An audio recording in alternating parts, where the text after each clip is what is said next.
Puji nama Tuhan, mari kita semua siapkan hati kita dan juga Alkitab yang kita bawakan. Mari kita buka firman Tuhan di dalam Yohanes 15 ayat yang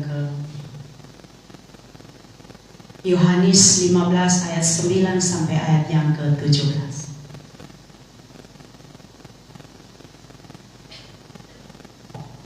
Yohanes 15 ayat 9 sampai ayat yang ke-17. Mungkin semua sudah dapat. Kita menghargai firman Tuhan. Saya mengajak kita semua bangkit berdiri untuk kita bisa baca sama-sama. Semua sudah dapat? Amin. Amin. Puji Tuhan. Yohanes 15 ayat 9 sampai ayat yang ke-17. Saya baca dia punya perikopnya dan kita baca sama-sama. Perintah supaya saling mengasihi. Kita sama-sama 3, 2, 1. Seperti Bapa telah mengasihi aku, demikianlah juga aku telah mengasihi kamu. Tinggallah di dalam kasihku itu. Jika kamu menuruti perintahku, kamu akan tinggal di dalam kasihku, seperti aku telah menuruti perintah Bapa-Ku dan tinggal di dalam kasihnya. Semuanya itu kukatakan kepadamu, supaya sukacitaku ada di dalam kamu dan sukacitamu menjadi penuh. Inilah perintahku, yaitu supaya kamu saling mengasihi seperti aku telah mengasihi kamu. Tidak ada kasih yang lebih besar daripada kasih seorang yang memberikan nyawanya untuk sahabat-sahabatnya. Kamu adalah sahabatku jikalau kamu berbuat apa yang diperintahkan kepadamu. Aku tidak menyebut kamu lagi hamba, sebab hamba tidak tahu apa yang diperbuat oleh tuannya. Tetapi aku menyebut kamu sahabat, karena aku telah memberitahukan kepada kamu segala sesuatu yang telah kudengar dari Bapa-Ku. Bukan kamu yang memilih aku, tetapi akulah yang memilih kamu. Dan aku telah menetapkan kamu supaya kamu pergi dan menghasilkan buah, dan buahmu itu tetap, supaya apa yang kamu minta kepada Bapa dalam namaku diberikannya kepadamu. Inilah perintahku kepadamu, kasihilah seorang akan yang lain. Untuk firman Tuhan, silakan duduk. Oke, terima kasih.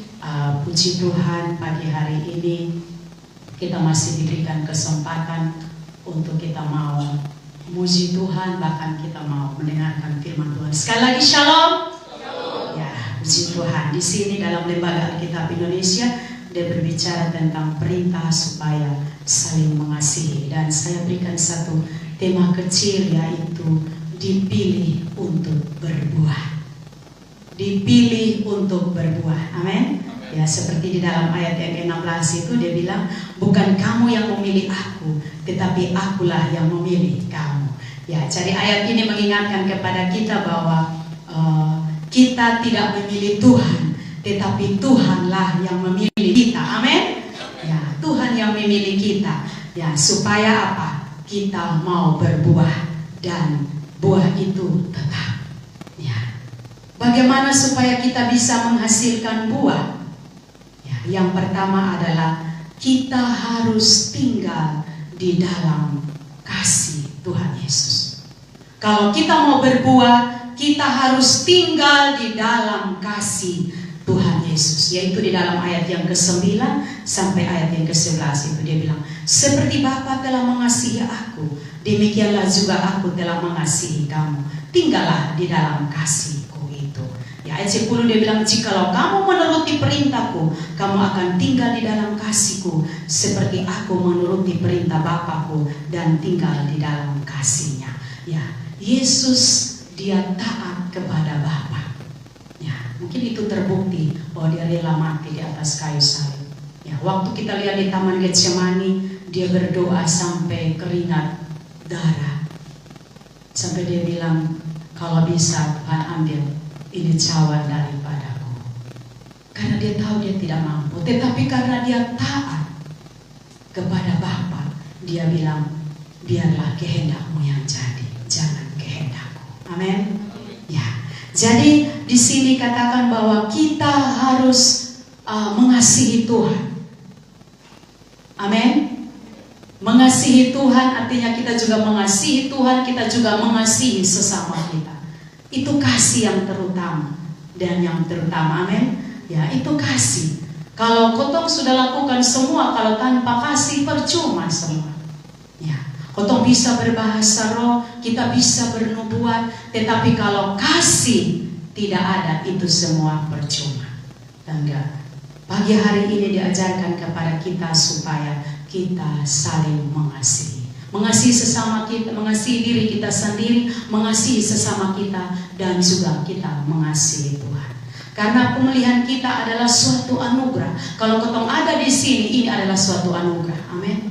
Ya, kenapa saya bilang? Karena tidak semua orang hari ini bisa bernafas dengan baik. Ya, apalagi keadaan dunia sekarang ini, orang bilang dunia tidak baik-baik. Ya, tidak baik-baik. Keadaan sekarang kita lihat. Sekarang HP yang kita lihat ini, ya mungkin banyak orang bisa lakukan dosa karena HP. Ya. Pokoknya sekarang orang ada di kamar mungkin pikir dia baik-baik, dia ada belajar, atau mungkin anak sekolah belajar, padahal tidak, ada lakukan dosa di sini. Jadi itu kenapa saya bilang bahwa sekarang dunia tidak baik-baik. Kalau mungkin hari ini ketong ada di gereja, ketong puji, mendengarkan firman, ketong memuji Tuhan, menyembah Tuhan. Bahkan juga ketong duduk untuk dengar firman Tuhan. Tetapi kadang-kala kita gunakan alat ini. Bahkan juga pikiran kita jauh. Itu artinya dunia tidak baik-baik. Jadi mari kita semua katakan bahwa kalau hari ini kita ada di sini, itu semua karena anugerah. Karena firman Tuhan di dalam Efesus 1 ayat 4 dia bilang, itu bukan hasil usaha kita, tetapi semua karena rencana Tuhan. Sebab dia telah memilih kita sebelum dunia dijadikan. Efesus 1 ayat 4 katakan, sebelum dunia dijadikan, dia sudah memilih kita. Berarti kita ini adalah umat-umat yang luar biasa. Amin. Kita ini adalah manusia yang sangat-sangat luar biasa. Sebelum dunia dijadikan, coba kita bayangkan, dunia belum jadi saat Tuhan supili kata. Ya, berarti dia punya rencana yang indah. Kalau hari ini kita masih ada di tempat ini, artinya bahwa dia punya rencana yang indah. Amin. Ya, kenapa kita semua punya karunia? Ya, karena dia punya rencana. Mungkin saya tidak bisa pimpin pujian, orang lain bisa pimpin pujian, tapi saya punya karunia yang lain. Atau mungkin ada yang bisa main musik, tetapi dia tidak bisa pimpin pujian. Itu juga adalah karunia. Ya. Seperti di dalam pertama Korintus, tidak salah berbicara tentang bermacam-macam karunia, tetapi satu roh. Ya. Jadi kalau kita tinggal di dalam Tuhan, apapun pekerjaan yang Tuhan percayakan bagi kita, mari kita kerjakan dengan hati. Amin. Kita kerjakan dengan hati. Ya, seperti yang tadi awal saya bilang bahwa apapun yang kita alami, masalah, persoalan itu jangan menjadi alasan. Tetapi kita mau tetap setia. Ya, seperti kalau saya mau bilang, seperti tadi saya katakan bahwa dalam satu tubuh ini banyak anggota. Amin. Semua punya fungsi. Semua punya fungsi. Mungkin mata dia berfungsi untuk melihat. Tangan dia berfungsi untuk bekerja, kaki dia berfungsi untuk melangkah, tetapi dia dalam satu tubuh. Amin. Ya, mungkin saya sedikit bercerita, ada satu cerita tentang kaki, tangan, wajah, dan perut. Di dalam 4 pribadi ini mereka bercakap-cakap. Kaki bilang begini, di dalam antara ketempun tubuh ini beta yang paling hebat. Karena beta yang suka berjalan, jalan pikul ini tubuh semua ini beta jalan, pokoknya jalan-jalan. Tangan dengar begini, dia bilang begini, lu hanya berjalan, beta ini yang paling hebat. Karena kalau beta son kerja, kau son bisa hasilkan apa-apa. Tangan bilang begitu. Akhirnya ini wajah lagi, dia bilang begini, dia dengan sombong dia mulai ketawa. Dia bilang begini, hahaha, begitu ya. Kalau dia mulai sombong tuh dia ketawa. Dia bilang begini, walaupun lu ada kaki, ada tangan, tetapi kalau ini wajah ini sonde tampan, wajah ini sonde cantik, orang son pakai lo. Karena ini muka ini ada mulut, ada hidung, ada mata. Tetapi ini waktu wajah ini bilang, perut bilang begini, dia senyum tipis. Dia dengar percakapan tadi antara kaki, tangan dengan wajah. Perut bilang begini, posompu kaki itu berjalan, tangan kerja, wajah itu bisa mempercantik supaya bisa tampan, bisa cantik. Tetapi beta kalau sudah isi berarti bosan bisa bikin apa-apa. Udah mulai marah, lu hanya gampang sah, lu hanya mau terima kok isi sah. Nah, udah mulai marah sudah. Ini kaki mulai marah, perut bila lu pun gampang lah. Lu hanya enak-enak sama isi-isi sah. Kaki juga tangan bilang beta boleh kerja setengah mati, lu hanya isi sah. Wajah juga bilang be suka si cantik, be muka suka si ganteng, be muka, lu hanya enak-enak sah. Akhirnya pada suatu hari ini kaki mulai jalan kok kerja, jalan kaki mulai tangan mulai kerja, ini wajah mulai cari apa ya, mungkin wanita yang tahu, tapi anak-anak muda dong kasih cantik ini muka ya, mungkin yang pria dong kalau bulu-bulu mulai timbul, mulai cukur, pokoknya bikin supaya gagah sudah begitu ya. Sepanjang hari dari pagi, siang, malam, kan ini perut sudah isi, dong kerja terus. Akhirnya sampai malam tangan kaki susah bilang, aduh besok bisa jalan lah, besok kuat lah. Tangan mulai angkat ini galon sudah bilang, aduh besok bisa lah. Apalagi mau pegang ini make, dia bilang besok kuat. Ini wajah dia bilang, ini beta mau kasih cantik mah, son bisa lah. Akhirnya wajah mulai layu, dia mulai keriput. Ya, akhirnya dia datang di perut. Kau minta maaf, kau mau kasih isi perut itu. Ya, akhirnya apa? Dong isi ini perut jadi kenyang, dong bisa melangkah, dong bisa kerja, dong bisa mempercantik tubuh wajah itu. Akhirnya kembali normal. Amin. Ya, jadi ini cerita dia berbicara tentang kehidupan kita. Mungkin di dalam ini gereja kita lihat ada kursi, ada mimbar, ada mic, ada meja, ada alat-alat musik. Semua punya fungsi. Amin. Semua punya fungsi. Jadi di antara potong jemaat, beta ada di mana?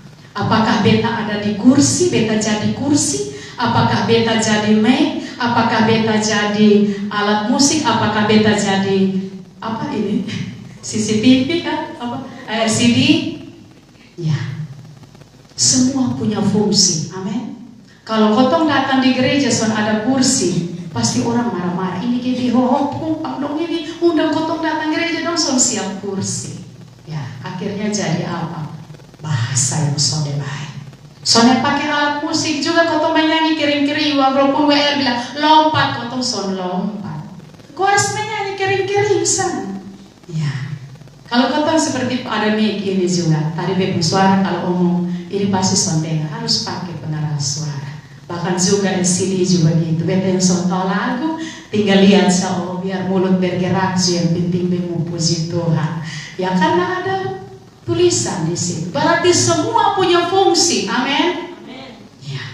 Jadi beta percaya bahwa di Hope sini semua punya fungsi. Yang penting kotong mau saling percaya, kotong saling mendukung, kotong saling menguatkan. Jangan kotong menghakimi. Amin. Ya, beberapa hari ini kita bicara tentang Roh Kudus. Pencurahan Roh Kudus ya. Saya dengar di Hope sini jalan-jalan keluar ya waktu kenaikan Tuhan Yesus, dan juga ada pergumulan ya 10 hari atau tidak ya, kalau saya ikut di Zoom dengan Bapak Dedi dong, kalau karena kami di persekutuan sana juga kami pergumulan 10 hari, kalau keluar masih ada waktu saya masuk ikut Zoom dan saya ikut di situ. Banyak berbicara tentang Roh Kudus, peran daripada Roh Kudus. Kita percaya semua yang ada di sini semua diisi oleh Roh Kudus. Amin. Ya, kita semua ada Roh Kudus dalam diri kita. Kalau kotong son ada, Roh Kudus son ada dalam kotong pun diri, hari kotong son datang. Karena Roh Kudus itu mengingatkan kotong. Amin. Jadi hari ada kebaktian jam 9 di Home. harus speak. Itu artinya Roh Kudus mengingatkan ketong.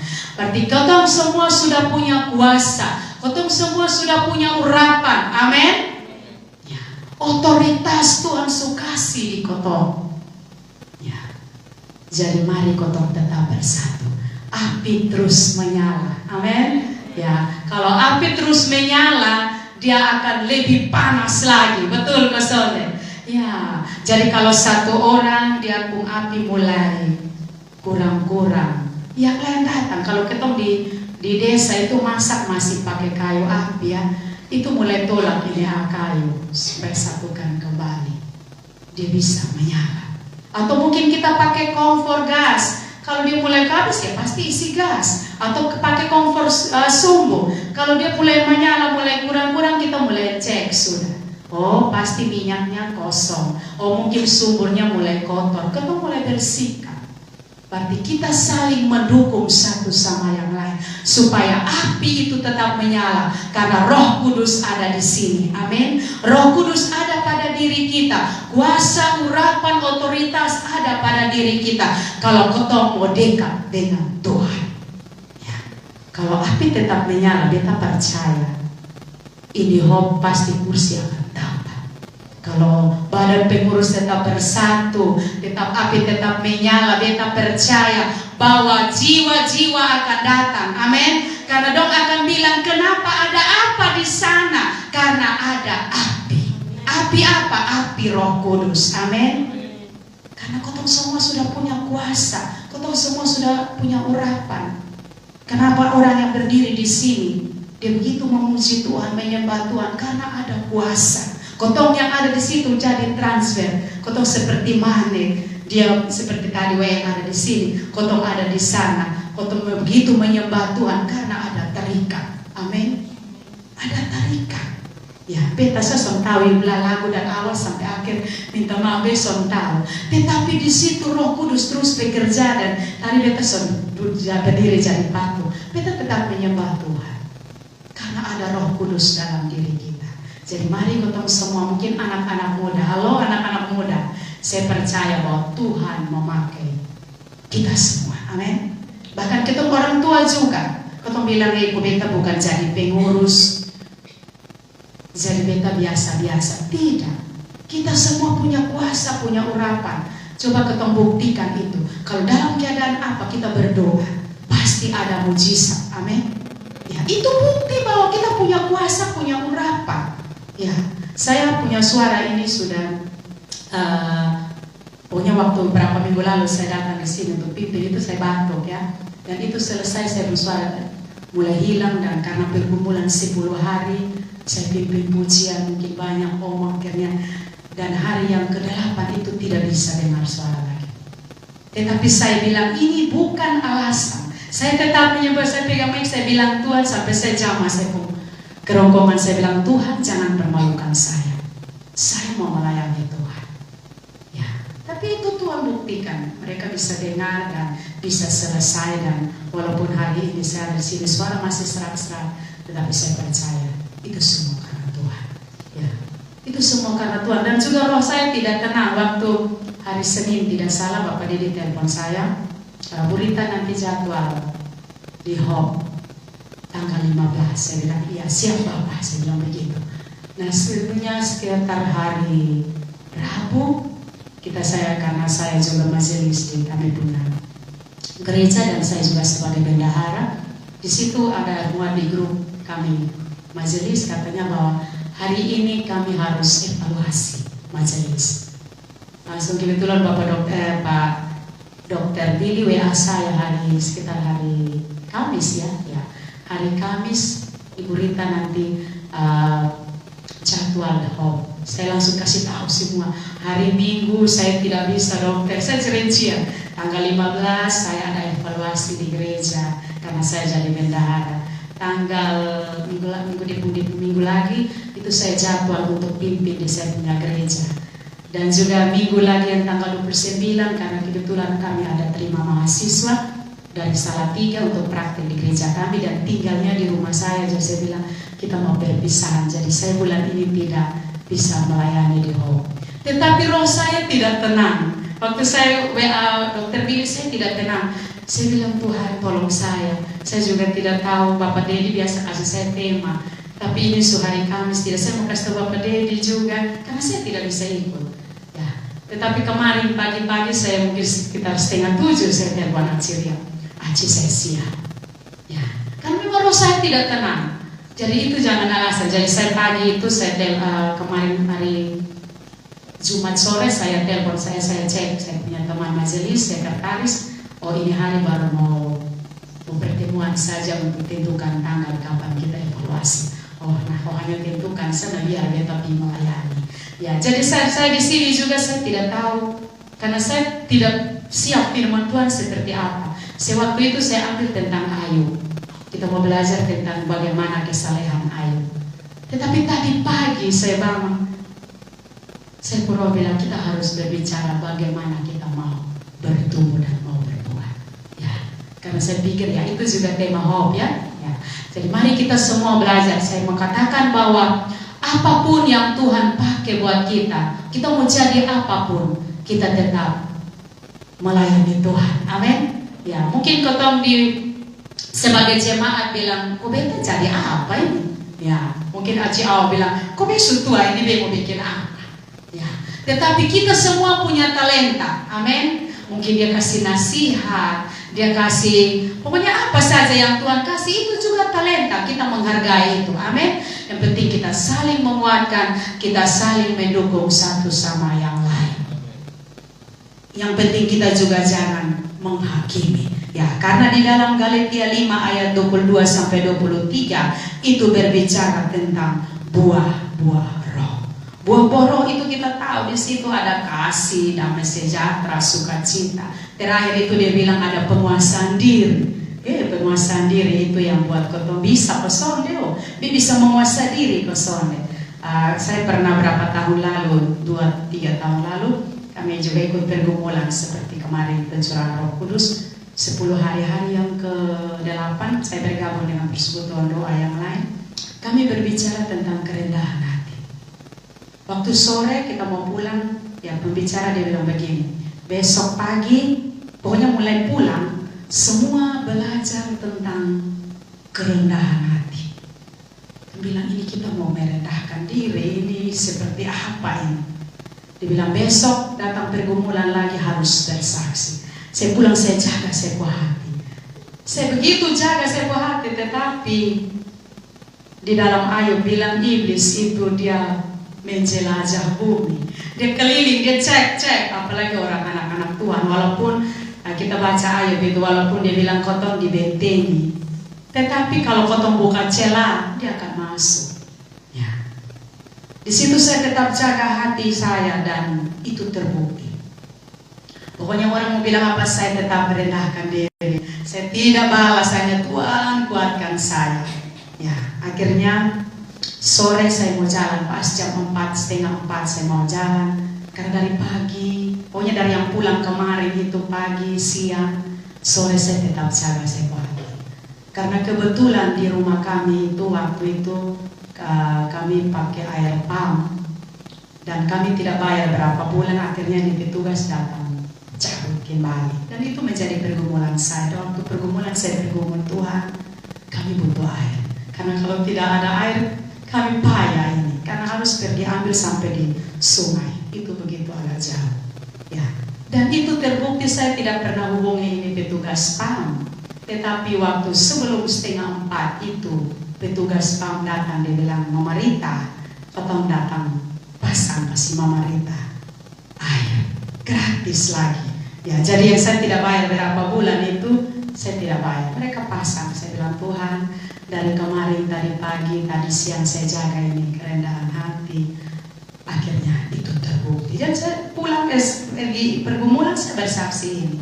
Dan memang itu terbukti. Amin. Jadi kalau Tuhan bilang apa kotong kerja itu pasti terbukti. Amin. Supaya kotong menjadi kesaksian. Kenapa dari awal beta bilang bahwa kenapa Tuhan masih mau supaya kotong hidup? Karena dia mau pakai kotong. Amin. Tuhan sudah mungkin dia datang di bumi ini supaya buat mujizat. Tidak. Dia datang kedua kali ini, dia sebagai hakim untuk menghakimi kita. Yang pembuat mujizat itu adalah kita. Amin. Ya, jadi untuk apa kotong takut? Mungkin anak-anak muda di kampus atau di sekolah atau dimanapun di tempat kerja, bahkan kita sebagai orang tua di tempat kerja atau dimanapun, kotong tetap jadi berkat. Amin. Ya, dengan setiap talenta yang kotong dapat, ya, setiap karunia yang Tuhan sudah percayakan kepada kita. Intinya kita mau mengasihi satu sama yang lain, kotong jangan menghakimi. Ya, kalau kotong menghakimi, artinya kotong sudah mulai ambil ahli Tuhan punya. Ya, karena Tuhan yang menghakimi, Dia yang tahu. Kalau kotong mulai menghakimi orang lain, kotong yang mulai ambil pekerjaan Tuhan punya. Ya, tetapi kotong saling menguatkan, saling menopang satu sama yang lain, maka terjadilah pemulihan antara kita dengan Tuhan. Amin. Ya, supaya kita bisa menghasilkan buah yang baik. Dan yang kedua adalah kita harus menjadi sahabatnya Tuhan Yesus. Amin. Ya, kalau kotong mau berbuah, kotong harus jadi sahabatnya Tuhan Yesus. Itu kita baca di dalam ayat yang ke-13 sampai ayat yang ke-15. Ya, mungkin ada perbedaan antara sahabat dengan kawan. Betul kok? Anak-anak sekolah dong. Kalau kawan dengan sahabat itu pasti ada perbedaannya. Kalau kawan seperti apa? Kawan namanya kita teman, satu kelas ya kita teman, satu kampus ya kita teman. Tetapi kalau sahabat itu dia tahu beta pun semuanya, dan beta juga tahu persis lu seperti apa. Kotong bisa menceritakan apapun kotong pun masalah, betul kosong. Kotong saling percaya, itu sahabat. Ya, jadi beda antara teman dengan sahabat. Kalau teman ya bergaul, kalau kita duduk di sini ya berteman sah. Tetapi kalau sahabat itu kotong bisa percaya dia. Nah, Tuhan juga mau supaya kotong menjadi sahabatnya Yesus. Amin. Ya, saya juga ya mungkin saya pernah bersaksi, saya belajar untuk menjadi sahabat bagi anak-anak saya. Bukan hanya saya sebagai orang tua, tapi saya belajar. Di situ baru saya bisa dapat.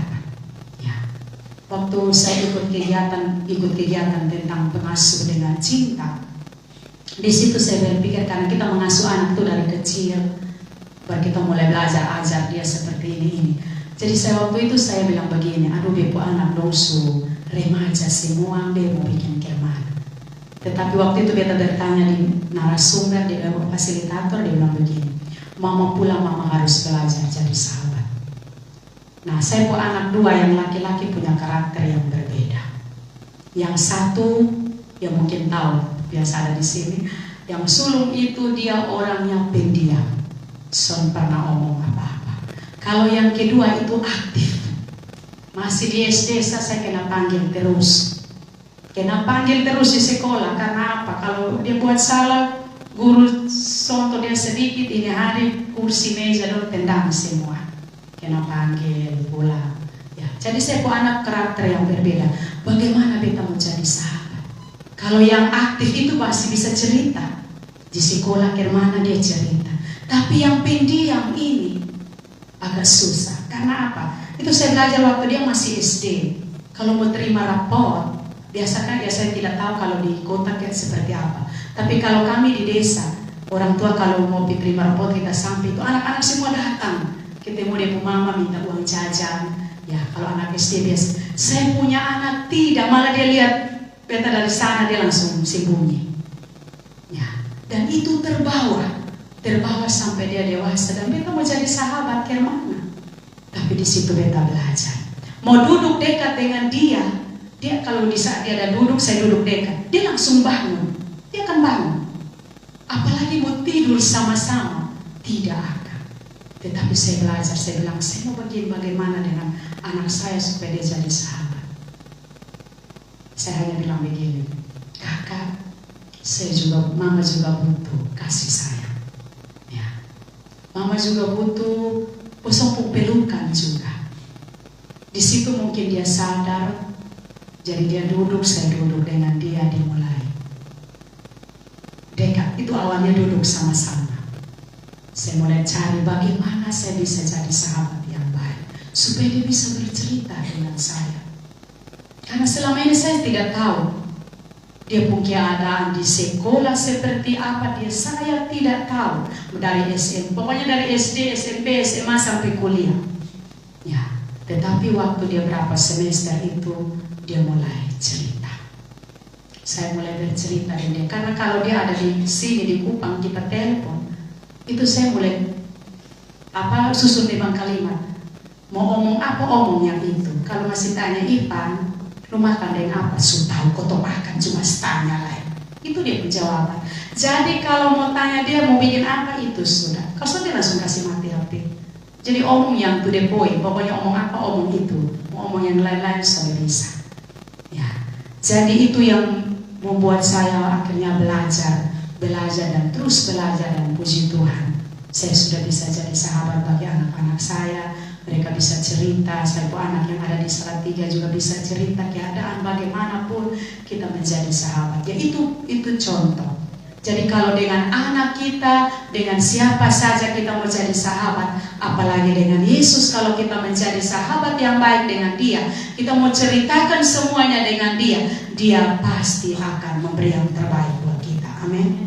Dia dengarkan kita.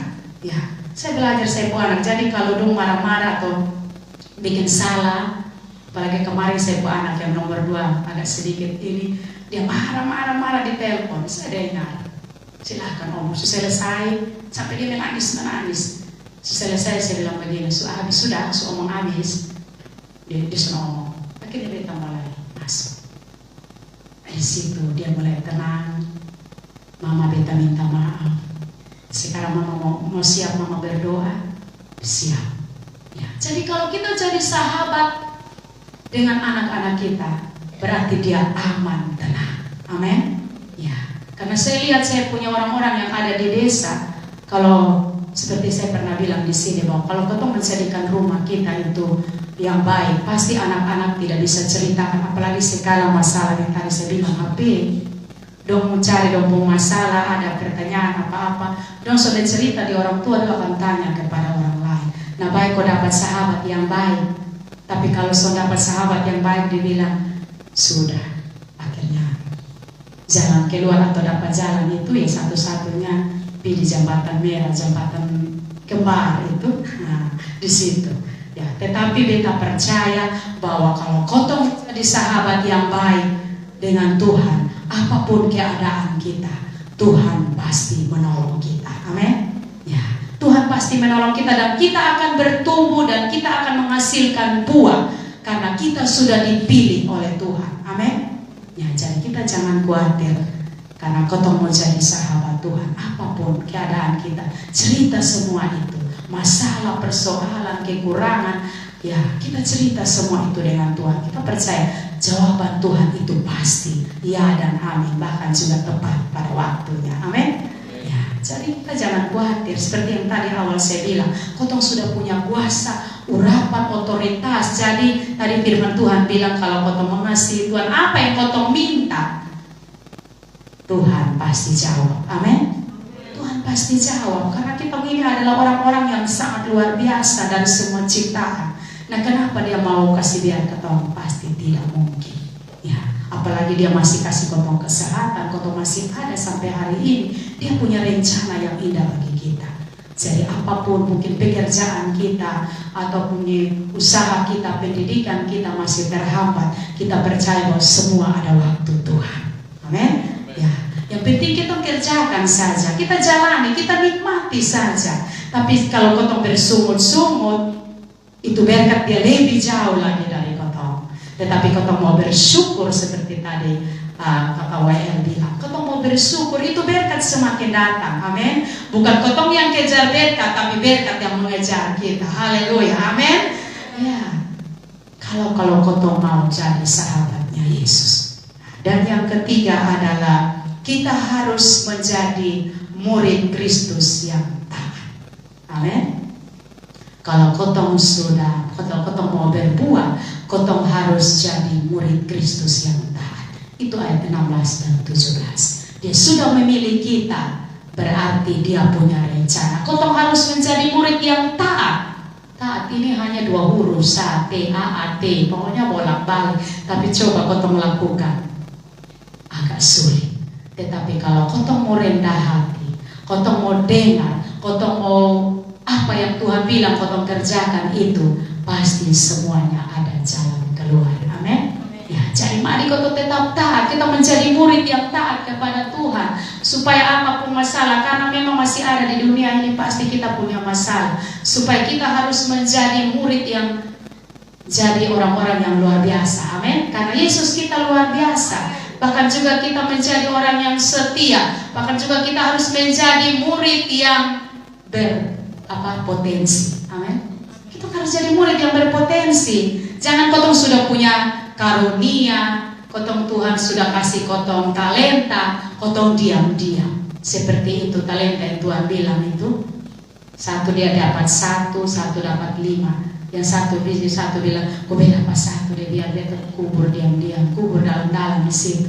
Akhirnya pada waktu ini orang datang, dia datang untuk mau ini bertanggung jawab kan, dia piko gali, soalnya ada guna. Tetapi apapun talenta sekecil apapun, kotong tetap jadi berkat. Amin. Ya, kotong tetap jadi berkat, kotong terus melangkah. Nanti Tuhan akan mengangkat kita pelan, mulai dari langkah pertama sampai langkah yang terakhir. Jangan seperti tadi kesaksiannya, mau naik tangga, langkah pertama dia langsung naik 3, akhirnya apa? Jatuh. Ya. Tapi kita harus langkah dari pertama, 2, dan 3. Kita naik bertahap dulu.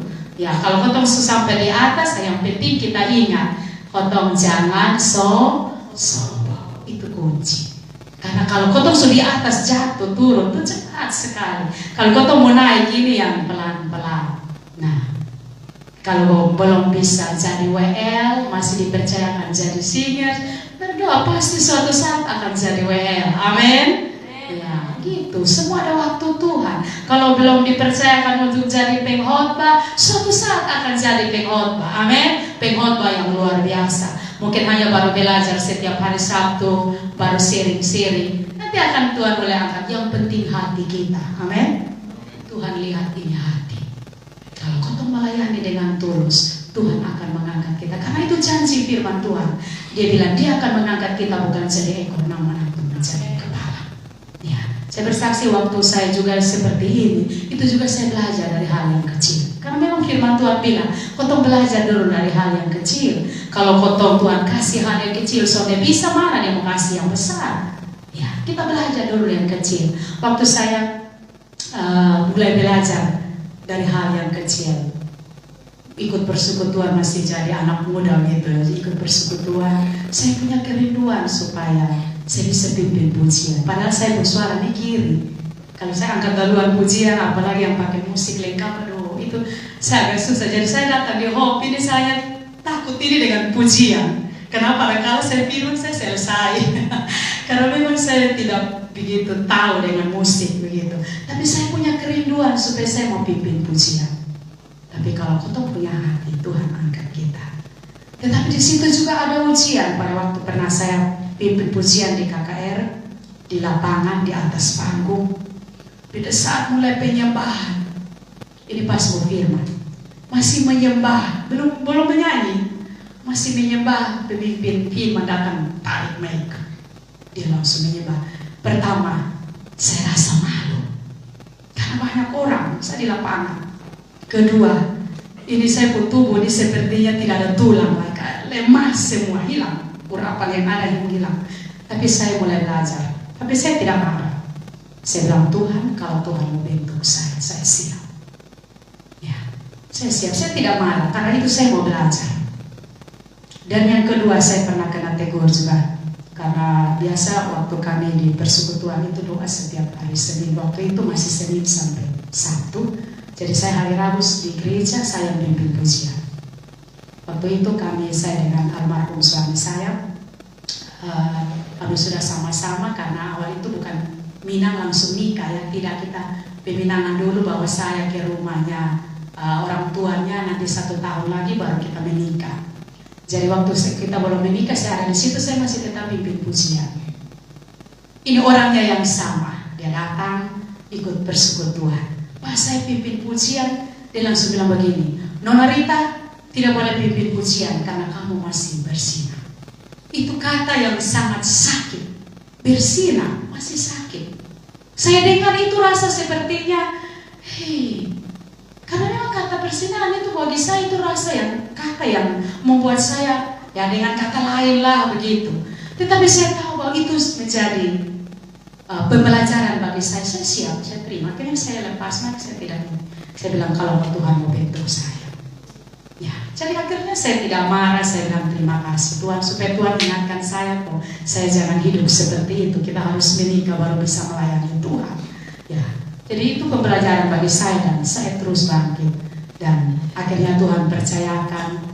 Dan di gereja kami itu saya juga punya kerinduan kapan kita bisa jadi majelis. Karena kami di GBIT itu kalau duduk di majelis bisa duduk di depan begini ya, di sebelah mimbar gitu. Jemaat di bawah, kita di samping-samping. Saya bilang, kapan kita bisa duduk di depan itu? Ya, tetapi semua ada waktu Tuhan, amin. Akhirnya pemilihan, karena kami di sana kalau majelis pemilihan jemaat yang pilih, dia mau siapa dia pilih itu.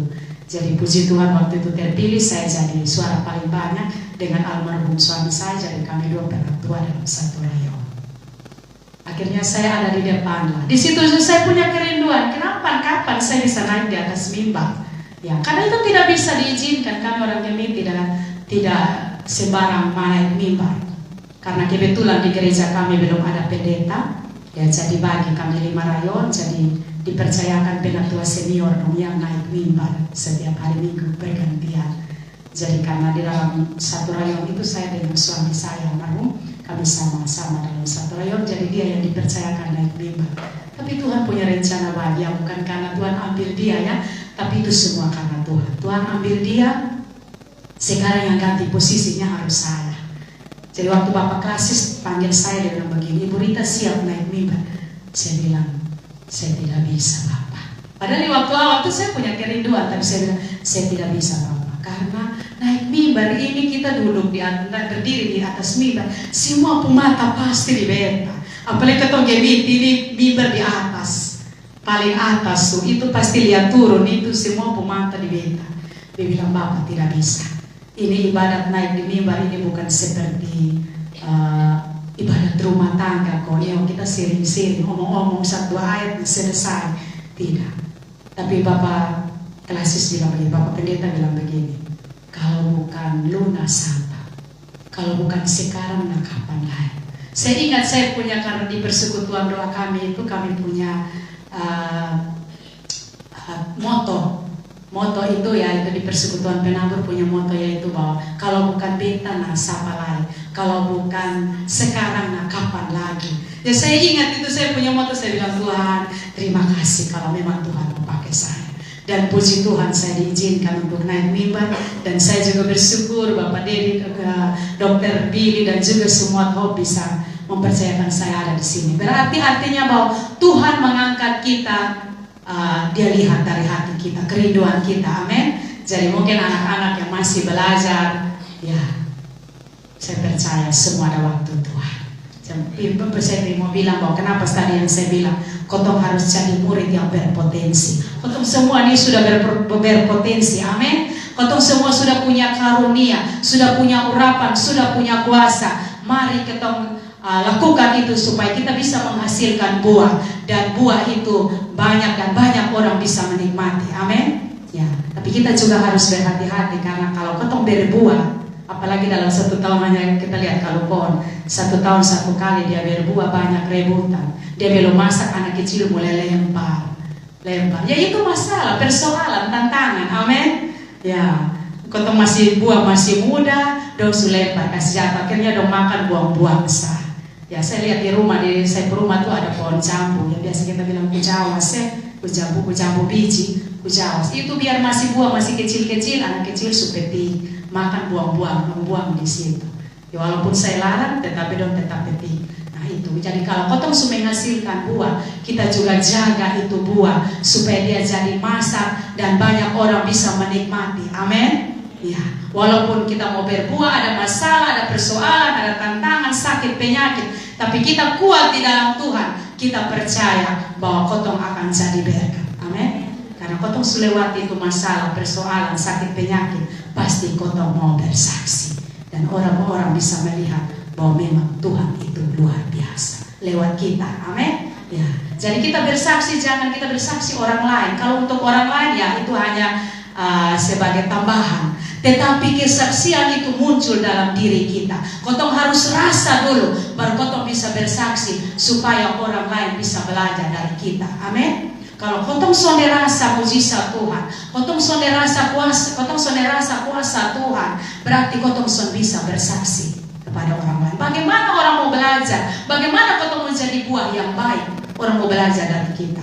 Berarti itu semua dari diri kita. Amin. Ya, jadi mari kotong semua kita mau bilang bahwa mari kotong semua tetap hidup di dalam Tuhan. Supaya kita bisa menghasilkan buah yang baik, kotong harus tinggal di dalam kasih Tuhan Yesus. Amin. Bahkan juga yang kedua itu, kotong harus menjadi sahabatnya Tuhan Yesus. Dan yang ketiga, kita harus menjadi murid Kristus yang taat.